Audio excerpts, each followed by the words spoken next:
All right. Okay.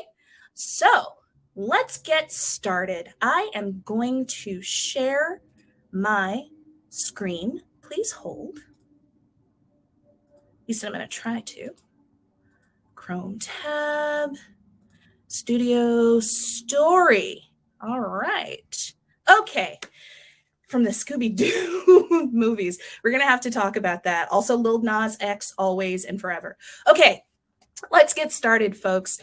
Today, you are talking to me. My name is Charmin Kent. I am the narrative lead at Studio Science. Studio Science is a design and innovation firm here in Indianapolis. We've been around for more than 20 years, and my job is storytelling. I will tell you what that means as we get into this. But I'm here to talk about my career in tech and how I don't code. And why the tech industry needs people like us who can't code. Neat. Okay. So let's go through a quick intro of me. We're going to talk about what the world looked like when I was your age, way back in 1997. That was really before the internet as we know it. We are going to talk about what storytelling means. That's a good portion of what I do, and storytelling is actually the engine of modern technology. Then we're going to talk about some of the roles that currently exist in the tech industry or around the tech industry that don't involve coding. And then I'm going to ask you what you're into, what you like, what gets you excited about school and outside of school, and what you might want to do once you're done with school. And then you can ask me any questions you have, of course, within reason and relevance. All right, let's get started. So this is me. Holla at your girl. You can find me at Instagram, Twitter, or Facebook at STM Those are my first initials and my last name. I'm from a town 2 hours north of Indianapolis called Fort Wayne, Indiana. Woot woot. And there's some Easter eggs throughout this. So if you have Google handy, look up Ashley C. Ford, Dave Thomas, Shelley Long, Zuzana Zhodkovska, and Philo Farnsworth. This is not mandatory, but if you can find out who those people are, I will give you a prize, and the prize may be a wave and a thank you. My first job was McDonald's. That was long enough ago that people could still smoke inside restaurants. My favorite subject in school involved being loud and and singing in front of people, drama and choir. I'm sure you can probably tell that's something I still enjoy.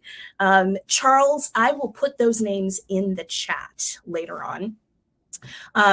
Food and music, that is what I love.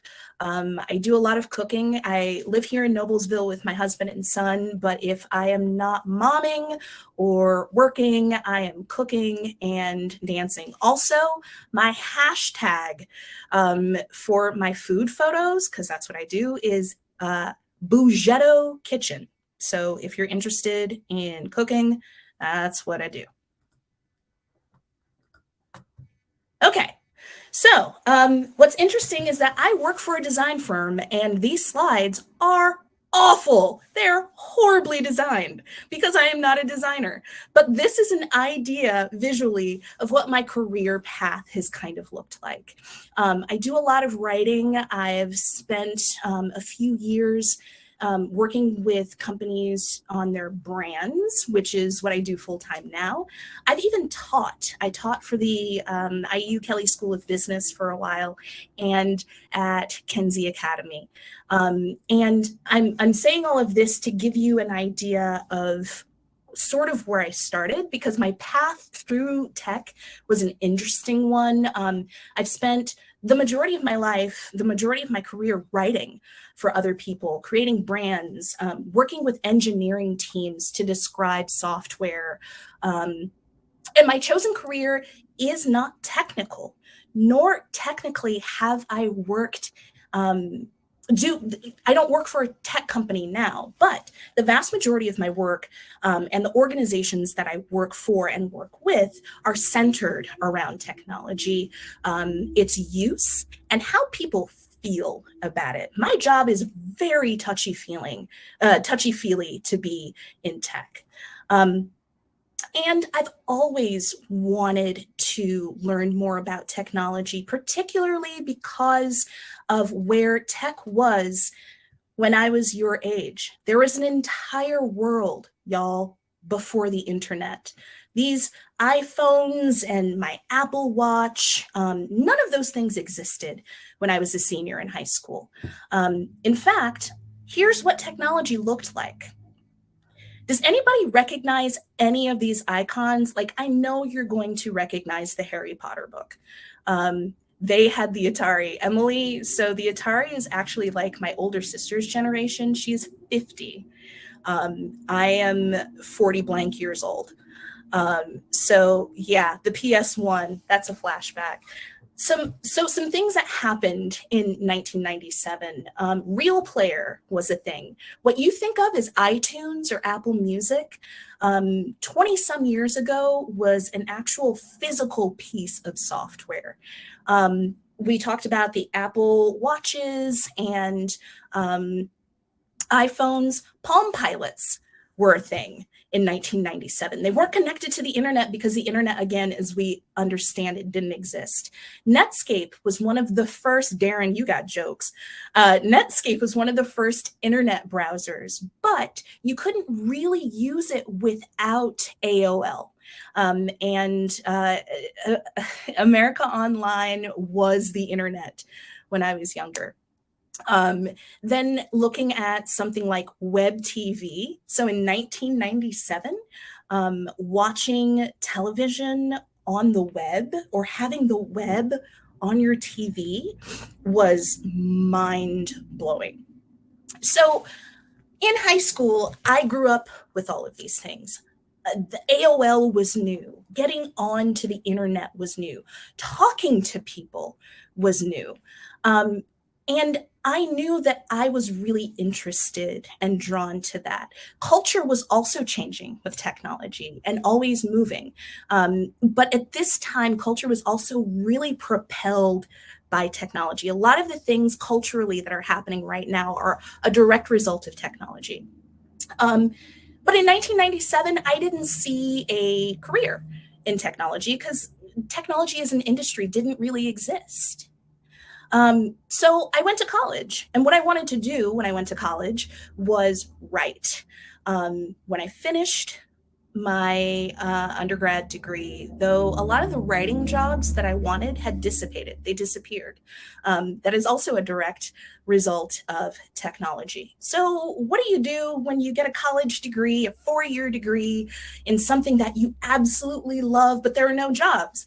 You go back to school. At least that's what I did. I went and got a master's degree. And I still had to work while I was in undergrad and grad school. So I tried to find jobs that scratched that itch that I had when I was in high school and undergrad. I love to write. I love to research.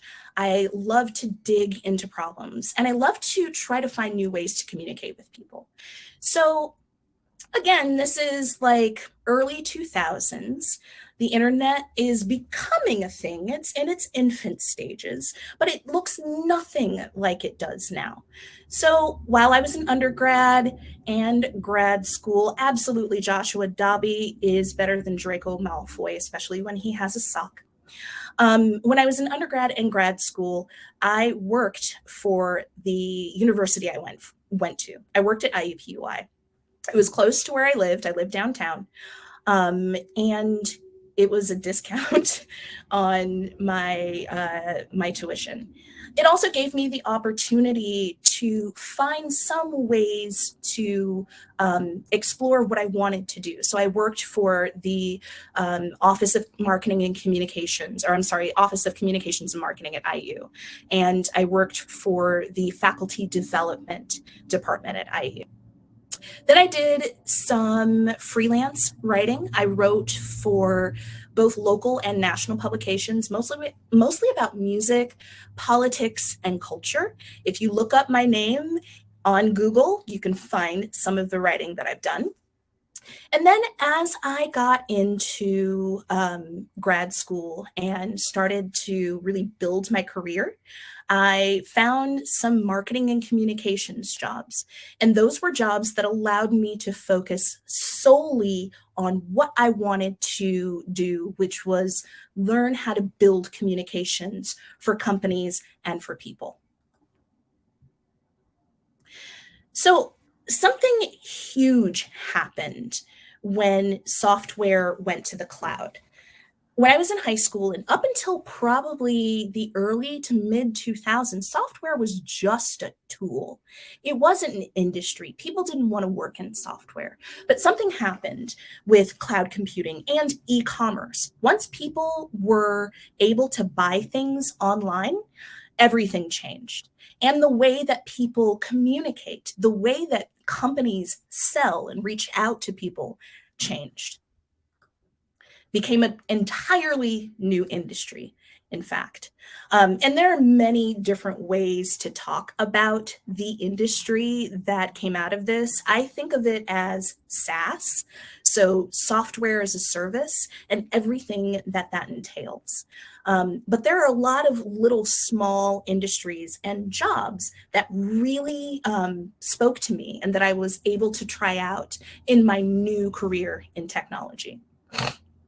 One of them was content marketing. That's what I have built my career on. What is content marketing, by the way? It is everything that you see on the internet right now, actually. Content marketing is Megan Thee Stallion's hottie sauce. Content marketing is Lil Nas X, who is on Maury today. He's doing that to promote his new album. That's content marketing. Now, for me, I don't get to do anything that cool, but I do work with companies who have conferences or who are launching new products to find ways, creative ways to get in front of people who might want to buy their things. Writing, editing, I work with a lot of designers as well. Then there's this thing called SEO. That's something that became very popular in the early 2000s. That has a lot to do with research. If you get your phone or if you put something, bring up your Google search bar and you're looking for something, let's say you want to buy a pair of shoes, and a company wants you to find them first, they use SEO.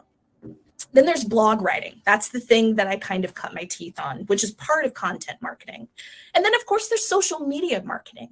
Again, this is something that did not exist, especially the way we know it 15, 20, 25 years ago. Social media wasn't really even a thing when I graduated high school. But it is a central, if not the central way that a lot of folks advertise and communicate with people. So all of this goes back to telling a story. So I used the examples of Megan Thee Stallion with her hottie sauce, which I have not tried yet, or Lil Nas X on Maury, or Red Bull does an excellent job of making movies or videos about musicians that they love. That is also content marketing. And it's also telling a story. And telling a story is the most important thing that a tech company can do. Telling a story well is the most important goal a tech company has, because when you connect with somebody, then you can get them, you can persuade them more easily. So this is what Apple looked like. All of these ads, all of these photos, these are maybe 10, 15 years old. But When you think of Apple, what do you think of? And you can put it in the chat. When you think of Apple, the company, what do you think of? Not durable. Okay. Steve Jobs, love that, Joshua. Cocky, food. Darren got jokes. Expensive in quality. Phones. Cool, cool, cool, cool, cool. So, music. Yes, I love that, Camille. So, there are a lot of different, everywhere, everyone has them. There are a lot of different answers here, but they all speak to the way Apple has chosen to tell their stories. Apple is one of the best storytellers in tech, and it's because they know how important stories are. So let's look at these four randomly selected images on the screen right now. So the green, blue, orange, pink. Does anybody know what that's from?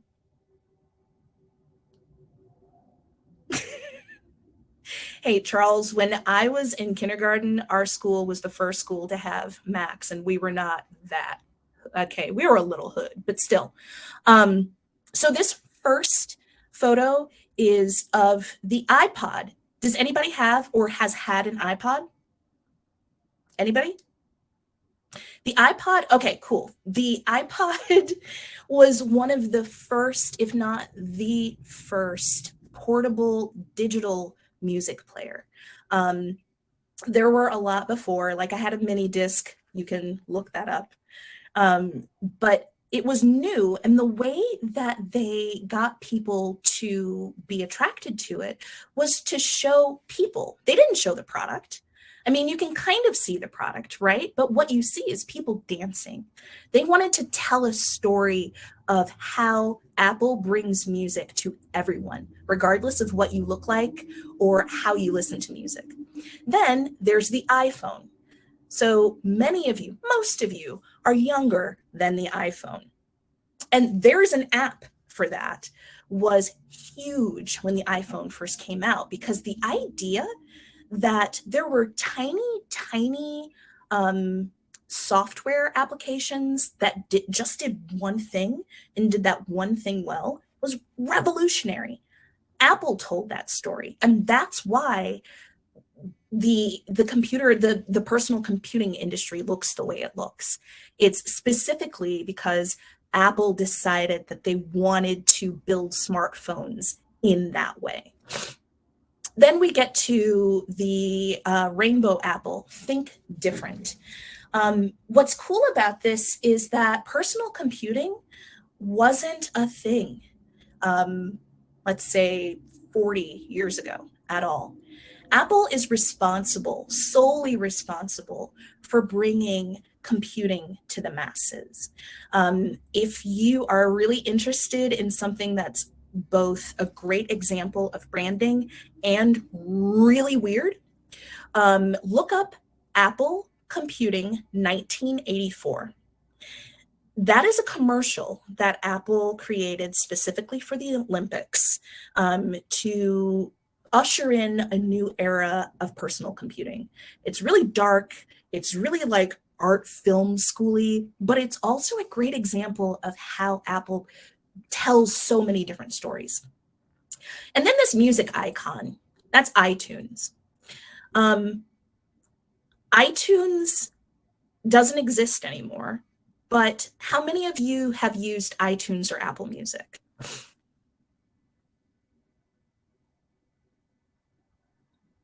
So okay, and that's absolutely fine. Some of us are old school and still believe in physical copies of things.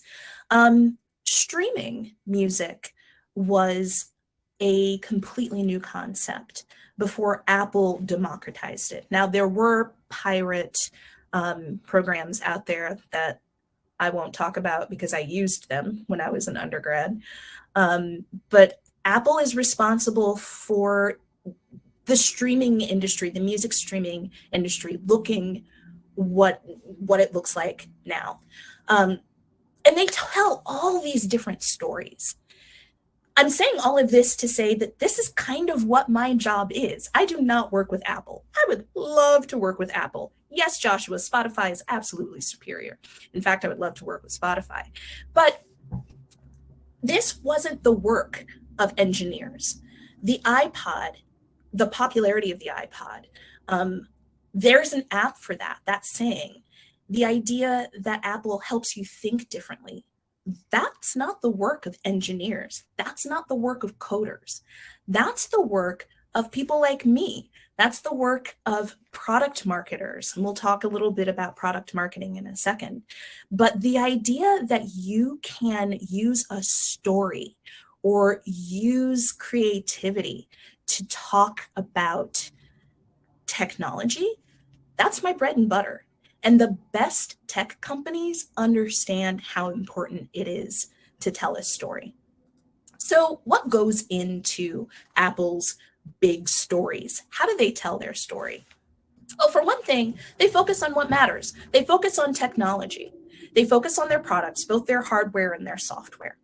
They focus on style, right? I mean, Apple, so I'm going to get this quote wrong, but Steve Jobs used the metaphor of painting the front and the back of the fence, right? So you just because the front of the fence is showing doesn't mean that you shouldn't paint the back. So the design, the inner design of an iPhone or a MacBook Pro is just as symmetrical and pleasing as the outside. And style is incredibly important to Apple. That's why they bought Beats. Beats is a style brand. They are not a sound brand. I will take that to my grave. And then accessibility. The idea that everybody, even though Apple is expensive, but the idea that everybody can use Apple's products because they're intuitive. It doesn't take a lot of ramp time to learn how to use an iPhone or a Mac, or back when I was 21, Apple created this personal Palm Pilot called a Newton. It was basically like an iPhone before an iPhone because it wasn't connected to anything, but it was really easy to use, even if you'd never held one before. So that's what Apple focuses on. They focus on the technology, yes, but they also focus on how they tell the story of style and how they tell their story of accessibility, the story of everyone using their products. Now, let's get to some of these codeless jobs that exist right now. And there's an asterisk next to codeless for one reason.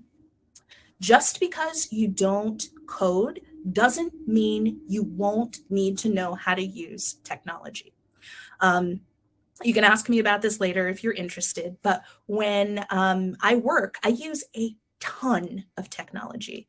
For instance, today I'm working on a website for a client, and that means I need to get into a program called Figma. There's a learning curve for that, but TLDR, you still need to be technically inclined, technologically inclined, I cannot talk today, in order to work in tech. You just don't need to know how to code. So, 4 different sort of categories of job. One is product, and that's very wide. Product does sometimes involve coding, but a lot of the time, product is about research. It's about finding out what people want and then working with engineers as almost a translator to help bring a person's idea of what they need from a piece of software into code. And that can look like a product manager. That can look like a product marketing manager. Product marketing managers do a lot of research and they know a little bit of coding, but mostly their job is to find out how to help engineers translate what customers want. Then there's design. Again, this is one of those jobs where you have to know technology. But designers have very lucrative jobs in tech. You don't need to know how to code in order to know that you want a button at the top of the page instead of the bottom. Or if you're designing an app, how big the font should be. Customer success. This one is actually fun, and I have a ton of friends and colleagues in customer success. This is where your job is essentially making sure that people who use the hardware or software your company creates, that they're using it right, that they're getting the most out of it, and that they're actually happy with what they're using. That's a lot of relationship building. That's a lot of research. That's a lot of sometimes negotiation, learning to negotiate. And then, of course, there's marketing. That's where I was for the vast majority of my life, trying to figure out how people feel about software or hardware, and then writing things that will make them learn more and actually buy. That's a good portion of my job. Now, again, none of these jobs has anything or very little to do with coding. Yeah. So it's your turn. And I want to say that finding what you're into, asking yourself that question right now, what are you into, is really important. If you don't know what you're into right now or what you want to do once you leave high school or go to college, what you want to major in, if you don't know, that's totally fine. I knew I had an idea of what I wanted to do when I was in high school, but that industry didn't exist yet. So think about what you're good at and what you want to do. And that can look like a few things. What do you love? Every subject that you take in high school can give you an opportunity to explore a new career path. For instance, in high school, I was on the high school newspaper. I was in choir. Where are my choir people at, by the way? Show choir, magical choir. Anyone, please holla at your girl. And oh, heck yeah, band. Yes, band. Piano, yes. These are all things that can actually lead to a career in technology. I'm seeing a lot of music folks. So there's a company in Fort Wayne called Sweetwater Sound. They employ a lot of folks that work in technology. There are a lot of musicians who are engineers, gamers, yes, percussion. Then find what you're good at. It's building robots, it's dancing, it's writing. Sometimes it's the most creative pursuits that allow you to find a way into an industry that you're interested in. For me, it was being able to translate and being able to write, and then transferring that focus into something that actually paid me. And then ask what you can do next. I am an excellent example of how industries change all the time. Again, the industry that I currently work in did not exist when I was in high school. Now, and there's no reason to think that that won't happen to you all. In fact, as quickly as technology advances, that means that the industries that exist in 2021 may look completely different in 2031 or 2040. So think about what you love and find ways to connect it to what's going on as you learn more about school. All right. Thank you for your time. That's all. The rest of the time is for you all. We've got, 5 minutes? I think, for questions, and we've already got a couple. What is the work-life balance for you or others in similar careers? This is a good question. And I think it's a timely question because work-life balance means something completely different now in November of 2021 than it did even in November of 2019. I am in my house. This is my office. My husband also works from home. My husband is also a writer. He works in his office on the other side of the house. So I'm mostly at home. The only reason I'm wearing a dress today is because I'm talking to y'all. Usually I'm in a head wrap and a sweatshirt. But what that means is that I do a lot of working that's non-traditional. I don't always work from 9 to 5, and that's great. Sometimes it means I don't work at all during the day. Let's see. Playlist link, Joshua, I got you. I'm going to send one to Jill. Where are the most codeless jobs in tech located? Everywhere, Darren. It's a matter of what you want to do, who you want to work for, and then what you're actually willing to put up with. Indianapolis is one of the best places in the region, in the Midwest, for codeless tech jobs, or I'm sorry, for codeless tech jobs. And that's in no small part because of the way our industry grew. A lot of the tech companies that were built here in Indianapolis were built around marketing, which is great for people like me because I am a marketer.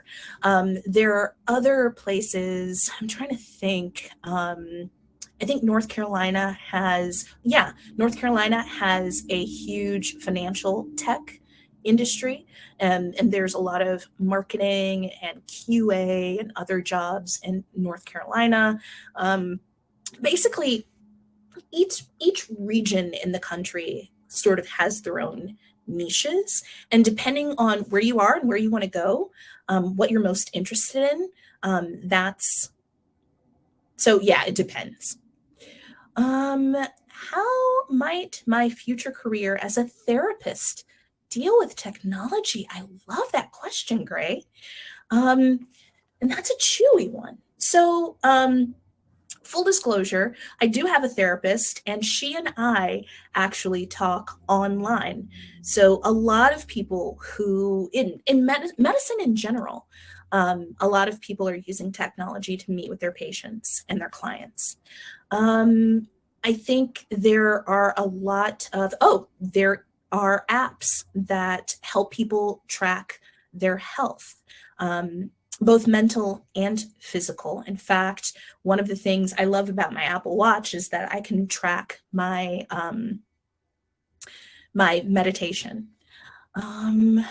Any other questions? I think we're coming up on time. I think we've got like 3 minutes left. Any other questions? Not seeing any. That's okay. More about work-life balance, perhaps. Oh, actually, I'll tell you one really important thing before I leave. The people you work with are the most important part of a job. I was very lucky to work with a lot of the other presenters at today's conference. If you've talked to someone like Jim McIntosh, he was our product manager where I worked a few years back. Mitch Frazier, who is one of my favorite people on the planet, was my boss. He's the one who taught me how to write for software. And it's really important that when you find people to work with, that you find ways to keep connected, because those are the folks who can help you along your career. Never burn bridges, always try to build them. Let's see. I've got 1 minute. Okay. Thank you, Lily. I know I didn't make that up, and I'm gonna go ahead and say that I did. All right, folks. If you want to find me, I'm gonna stop sharing my screen, I think. Oh, yeah. I need to get you the names of those people. Hang on. We're going to do that. And I want you to email me at Charmin Kent at studioscience.com. I'm putting it in the chat. It's Ashley Ford, Dave Thomas, Shelley Long, Zuzana Jadkowska, spell it correctly, and Philo Farnsworth. Thank you all so much for your time. Reach out to me anytime and have a lovely rest of the day. Thanks, y'all.